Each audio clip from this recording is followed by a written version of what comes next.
कहना चाहता हूं, जब तक भारतीय जनता पार्टी की मोदी सरकार चल रही है, 1 इंच जमीन पर भी कोई कब्जा नहीं कर सकता। नापाक चीन ने फिर एक बार भारत में घुसपैठ की कोशिश की, भारतीय सीमा में प्रवेश करने की कोशिश की, लेकिन भारत की सेना ने जरा भी देर न लगाते हुए चीनी सैनिकों को खदेड़कर बाहर कर दिया। तत्काल चीनी सैनिकों को बाहर का रास्ता दिखा दिया। अपने शौर्य, अपने बल पर चीन को उसके नापाक मंसूबों में कामयाब नहीं होने दिया, लेकिन उसके बाद भी विपक्ष को तो जैसे भारत की सरकार पर हमलावर होने का मौका मिल गया। कांग्रेस को तो मानो फिर चीन के बहाने मोदी सरकार को कटघरे में खड़ा करने का मौका मिल गया। संसद के शीतकालीन सत्र में कांग्रेस ने इस मुद्दे को लेकर हो हल्ला करने की भी कोशिश की। रक्षा मंत्री राजनाथ सिंह के बयान देने के बाद भी कांग्रेस ने केंद्र की नरेंद्र मोदी सरकार को घेरना चाहा, हंगामा किया, सदन की कार्यवाही तक नहीं चलने दी। जब कांग्रेस का गृह मंत्री शाह ने इस तरह का रवैया देखा तो फिर कांग्रेस को ऐसा सुनाया कि कांग्रेस खुद सोच में पड़ गई कि अब सवाल उठाएं तो उठाएं कैसे, क्योंकि चीन को लेकर तो सबसे पहली गलती पंडित जवाहरलाल नेहरू की तरफ से ही की गई थी ना। सबसे पहले तो देश के पहले प्रधानमंत्री पंडित जवाहरलाल नेहरू को ही चीन पर प्यार आया था ना, और जब इसी बात को केंद्रीय गृह मंत्री अमित शाह ने दोहरा दिया तो बस कांग्रेस की बोलती बंद हो गई।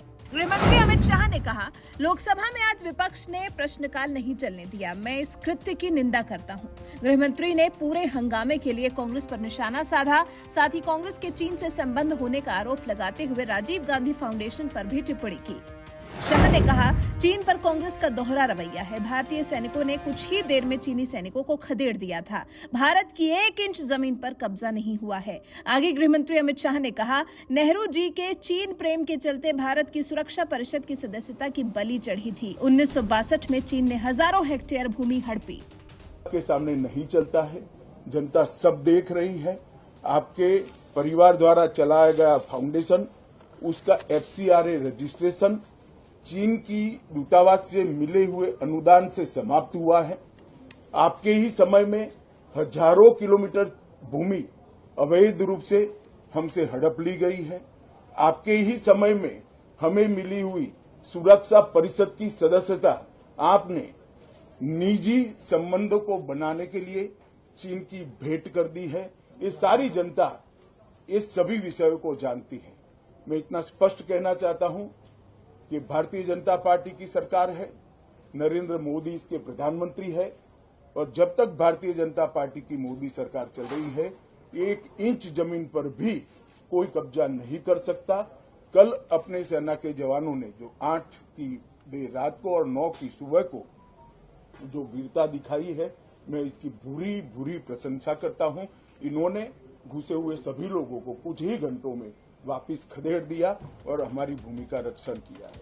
गृह मंत्री अमित शाह ने कांग्रेस पर और भी ज्यादा गंभीर आरोप लगाते हुए कहा कि कांग्रेस को चीन से मोटी रकम मिलती है। राजीव गांधी फाउंडेशन को चीन से पैसे मिले हैं। फिर उसके बाद अमित शाह ने कांग्रेस के हंगामे का कारण भी बताया। गृह मंत्री अमित शाह ने प्रश्नकाल में जब 5वें नंबर का प्रश्न देखा तो उन्हें कांग्रेस की तरफ से हंगामे की वजह समझ में आ गई। फिर मैंने प्रश्नकाल के सूची को देखा तो 5 नंबर का प्रश्न देखकर मैं इनकी चिंता समझ गया। 5 नंबर के प्रश्न है राजीव गांधी फाउंडेशन के FCRA रजिस्ट्रेशन को रद्द करने के बारे में। अब उन्हीं के कांग्रेस के ही सदस्य के द्वारा ये प्रश्न पूछा गया और जवाब में बहुत स्पष्ट था। अगर तो मौका देते तो मैं सदन के पटल पर भी बताता कि राजीव गांधी फाउंडेशन को 2005-06 और 2006-07 के वित्तीय साल में चीनी दूतावास से 1,35,00,000 रुपए का अनुदान प्राप्त हुआ था। चूंकि FCRA के कानून और उसकी मर्यादाओं के अनुरूप नहीं था, तो नोटिस देकर पूर्णतया कानूनी प्रक्रिया का अनुपालना करते हुए गृह मंत्रालय ने इसका रजिस्ट्रेशन रद्द किया है। फाउंडेशन ने अपना रजिस्ट्रेशन सामाजिक कार्यों के लिए करवाया है और ये जो राशि चीनी दूतावास से मिली, इसका उपयोग भारत चीन संबंधों के विकास पर शोध करने के लिए ये पैसा दिया गया। परिवार द्वारा चलाया गया फाउंडेशन, उसका FCRA रजिस्ट्रेशन चीन की दूतावास से मिले हुए अनुदान से समाप्त हुआ है।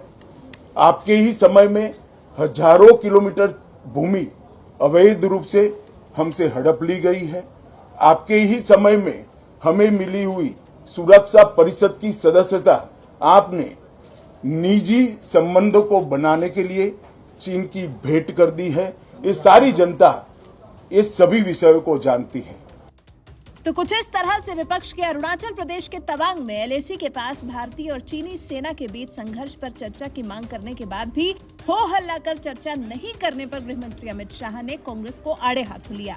पत्रकारों से बातचीत करते हुए केंद्रीय गृह मंत्री अमित शाह ने कहा कि जब तक नरेंद्र मोदी सरकार सत्ता में है तब तक कोई भी 1 इंच जमीन पर कब्जा नहीं कर सकता है। हमारे जवानों ने 8 की रात को और 9 की सुबह को जो वीरता दिखाई है, मैं उसकी प्रशंसा करता हूं। सेना ने कुछ ही देर में घुसे हुए सभी लोगों को भगा दिया और हमारी भूमि की रक्षा की। मैं इतना स्पष्ट कहना चाहता हूं कि भारतीय जनता पार्टी की सरकार है, नरेंद्र मोदी इसके प्रधानमंत्री है और जब तक भारतीय जनता पार्टी की मोदी सरकार चल रही है 1 इंच जमीन पर भी कोई कब्जा नहीं कर सकता। कल अपने सेना के जवानों ने जो 8 की देर रात को और 9 की सुबह को जो वीरता दिखाई है, मैं इसकी बुरी प्रशंसा करता हूं। इन्होंने घुसे हुए सभी लोगों को कुछ ही घंटों में वापस खदेड़ दिया और हमारी भूमि का रक्षण किया है। तो कुछ इस तरह से गृहमंत्री अमित शाह ने सैनिकों के साहस को सराहा, उनके शौर्य बल की तारीफ की। वहीं पत्रकारों से बात करते हुए कांग्रेस की भी जमकर बखिया उधेड़ी।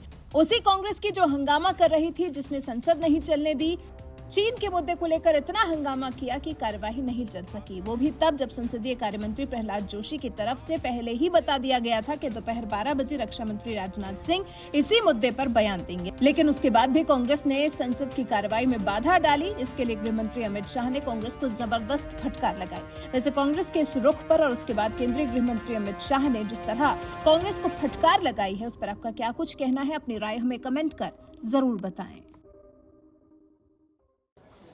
आज लोकसभा में प्रश्नकाल को विपक्ष के द्वारा चलने नहीं दिया गया। समूचा विपक्ष और विशेषकर कांग्रेस पार्टी के इस प्रयास की मैं घोर निंदा करता हूं। अरुणाचल में 8 की देर रात और 9 की सुबह घटी घटनाओं का हवाला देते हुए विपक्ष ने बहुमूल्य प्रश्नकाल को स्थगित करवा दिया। इसका कोई औचित्य इसलिए नहीं था कि पार्लियामेंट्री अफेयर्स मिनिस्टर ने स्पष्टता से कह दिया था कि 12 बजे इस देश के रक्षा मंत्री श्री राजनाथ सिंह जी इस विषय पर सदन के सामने अपना बयान रखेंगे। जब बयान रखने की बात कर ही दी तो इसका कोई औचित्य नहीं था।